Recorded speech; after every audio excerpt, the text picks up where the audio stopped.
You guys have done so much work, and there's so much that helps couples. Explain the 5-to-1 ratio. It took me a while to understand that it took a lot of positives to counteract the negatives that were going on. It seemed like, well, when we're fighting, all we're doing is negative. Yeah, let me say something about that because, when we started doing this research, there was a book that came out called The Intimate Enemy, written by a guy named George Bach, and he said, just air your resentments. Just tell your partner what you resent and take turns saying what you resent. And actually what we discovered is that the masters of relationships are very gentle with each other. And there's humor and there's interest in one another. And you're right, even during conflict, that ratio was 5-to-1, 5 times as many positives as negatives. So they were expressing interest and affection and humor and understanding and empathy.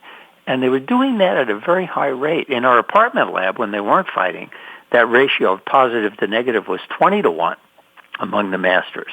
For a relationship to really feel good, people have to be kind to each other and be affectionate. And if that doesn't happen, then it feels like you're living in a desert. It really does. I think there's no more fiendish or punishment in all the world than to be in a relationship with somebody who's supposed to love you, and they don't love you, or at least you don't feel like they love you. Exactly. Well, there's an important distinction you're making there, Tim, which is they don't love you. No, it's you don't feel like they love you. You're not hearing it.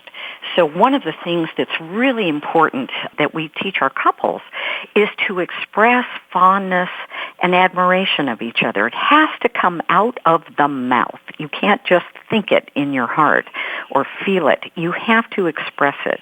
You have to say it in words. You have to say it in touch to really communicate that you care, that you love your partner. You know the joke about the Swedish farmer who loved his wife so much that one day he almost told her?